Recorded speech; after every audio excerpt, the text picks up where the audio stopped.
नमाज की नियत बांधी हुई है और दिल में नफरत का इरादा भी पूरा। अब ये नफरत वाले सजदे कैसे कबूल होंगे? अल्लाहु अकबर।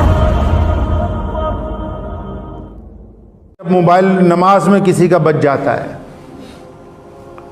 अव्वल तो बहुत सारे लोग कोशिश करते हैं नमाज में मोबाइल ना लेके आएं, जो ले आते हैं वो साइलेंट कर देते हैं। अब नमाजी का ईमान देखिए, हमने नियत बांधी, अब किसी एक बंदे का मोबाइल बच गया। अब जिस बंदे का मोबाइल नमाज में बच गया वो तो शर्मिंदा हो रहा है दिल में कि यार ये गलत टाइम पे इसकी घंटी बच गई। ठीक है जी, अब वो साथ वालों का ईमान कैसे नापा जाएगा? उसको तो शर्मिंदगी हो गई, वो तो चलो अल्लाह के हुजूर पास हो गया, चाहे घंटी बच गई। साथ वाले अगर ये सोचते हैं कि सलाम फिरने के बाद इसका रगड़ा फेरेंगे, सलाम फिरने के बाद इसे बताएंगे कि तू मस्जिद में मोबाइल तेरा बजा कैसे।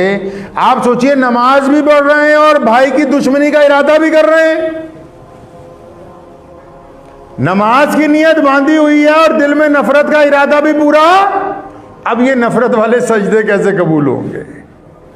शरीयत ने कहा, हुजूर नबी अलैहिस्सलातु वस्सलाम का कायदा था, कभी किसी काम में जल्दबाजी नहीं की। हज़रात सहाबा किराम रज़ियल्लाहु तआला अजमईन फरमाते हैं कि एक मर्तबा की बात है कि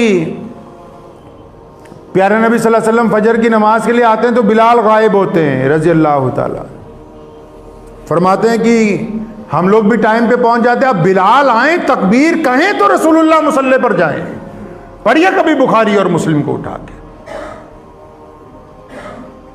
लगातार कई दिन तक हज़रत बिलाल 5 मिनट लेट, कभी 10 मिनट लेट, कभी 15 मिनट लेट, कभी 2-4 मिनट लेट, बाद में आते हैं दौड़ते दौड़ते और आते हुए तकबीर कहते हैं, तब जमात खड़ी होती है। रसूलुल्लाह सल्लल्लाहु अलैहि वसल्लम ने कभी नहीं पूछा कि बिलाल कहाँ देरी हो गई। आजकल तो अगर इमाम 1 मिनट लेट हो जाए है जी, और या मुअज्जिन 1 मिनट लेट हो जाए तो बस तो मस्जिद कमेटी वाले तो ऐसे तूफान उठा लेंगे जैसे पता नहीं बहुत बड़ी कोई हादसा ही हो गया, क़यामत ही आने वाली थी 2-4 मिनट में। कि भी क़यामत आने से पहले पहले नियत बांध लेते तो शायद बच जाते। अबू बकर रज़ियल्लाहु अन्हु ने एक दिन पूछा, बिलाल आजकल कहाँ लेट हो जाते हो? सैयदना बिलाल की आंखों में आंसू आ गए। फरमाया, अबू बकर आप तो जानते हो, जब मैंने रसूलुल्लाह सल्लल्लाहु अलैहि वसल्लम के हाथ पर ईमान कबूल किया तो ये फातिमतुज़ ज़ोहरा छोटी सी थी, ये मेरी खिदमत के दौरान ही बड़ी हुई और मेरे सामने ही इनका निकाह हुआ। अब इनके 2 बच्चे हैं, हसन और हुसैन। मैं देखता हूँ कि रसूलुल्लाह सल्लल्लाहु अलैहि वसल्लम की बेटी परेशान हो जाती हैं काम में। सुबह सुबह जाता हूँ तहज्जुद पढ़ के, आवाज़ देता हूँ कि पर्दा कर लें, घर का सारा काम निपटाता हूँ तो बाज़ औक़ात थोड़ी देर हो जाती है वापस आते आते। शरीयत ने असूल और ज़वाबित तय किए हैं। मियाँ साहब, ये जो मैं इसको झूठ बोलने की मशीन कहता हूं, किसको? मोबाइल को। ये जो झूठ बोलने की मशीन हमने रखी है ना अपने हाथ में, इसको आप काबू में रखें। सकरात बहुत बड़ा आलिम दीन था, उसके सामने एक आ गया जोगी एक दिन। उसने सकरात को देखते ही कहा, कहता यार तेरे होंठ ऐसे लगता है जैसे तू झूठ बोलने वाला है। जितने चेले थे खड़े हो गए मारने के लिए। कहता ये कैसे कह सकता है? कहता यार तेरे सिर की बनावट ऐसी लगती जैसे तू बगावत करने वाला है।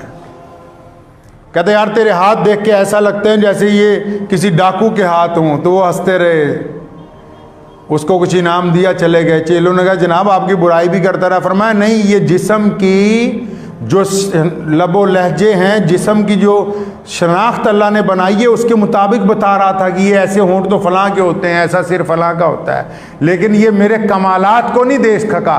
मैंने अल्लाह और उसके रसूल के हुक्म के मुताबिक झूठ बोलने वाली जुबान और होठों को अपने काबू में करके नेकी के रास्ते पर लगा दिया।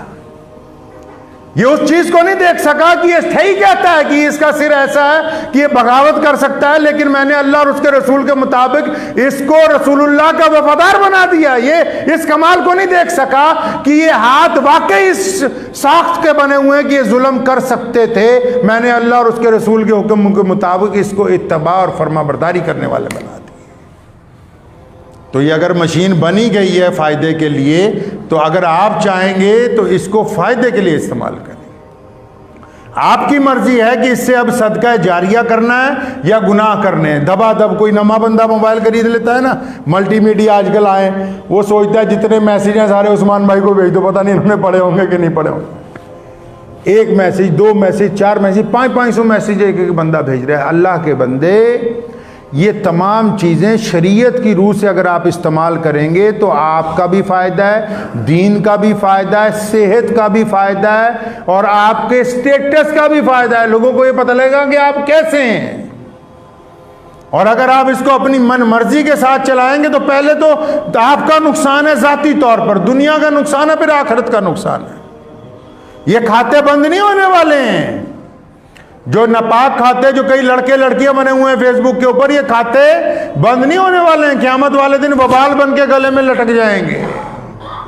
तो बिल्कुल इस बात को तय रखें कि जदीद तरीन दौर की जो भी चीज़ें हैं वो शरीयत से बाहर बिल्कुल नहीं है। अगर मोबाइल भी चलाना है तो सीखें शरीयत ने मोबाइल चलाने के लिए कैसे फरमाया। शरीयत ने कहा कि अगर मोबाइल चलाना है बिला वक्त किसी को फ़ोन ना कीजिए। शरीयत ने कहा कि अगर कोई फ़ोन नहीं उठा रहा तो रुक जाइए, थोड़ी देर बाद फ़ोन कीजिए। शरीयत ने कहा कि किसी को वीडियो कॉल करनी है तो पहले मैसेज करके पूछें कि आपसे वीडियो कॉल हो सकती है कि नहीं हो सकती। शरीयत ने कहा कि स्टेटस जो लगाना है अगर आप दीनी तौर पर लगाएंगे तो आपकी शनाख्त दीनी होगी, बेईमानी के तौर पर लगाएंगे, अय्याशी का लगाएंगे तो आपके जिम्मे गुनाह डाल दिया जाएगा। शरीयत ने कहा है कि अगर आप बुरी चीजें शेयर करेंगे तो लोगों के दिलों को नुकसान पहुंचेगा, आप अच्छी बातें शेयर करेंगे तो आपके खाते के अंदर नेकी लिखी जाएगी। शरीयत ने कहा है कि आप अपनी फेसबुक अकाउंट के जरिए लोगों के दिलों को तकलीफ पहुंचाने के लिए किसी मजहब के खिलाफ लिखेंगे तो आप गुनहगार होंगे। शरीयत ने कहा कि अगर आप फेसबुक के जरिए लोगों को राहत पहुंचाने की बात करेंगे तो आपको इसका फायदा होगा।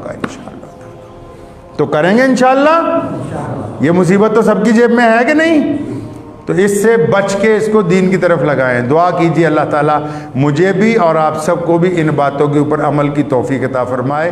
वाखिरुद्दावाना अल्हम्दुलिल्लाहि रब्बिल आलमीन। मुझे उम्मीद है कि आपको ये वीडियो पसंद आई होगी। अगर पसंद आई हो तो ये आप अपने दोस्तों के साथ शेयर करें और इस चैनल को सब्सक्राइब ज़रूर करें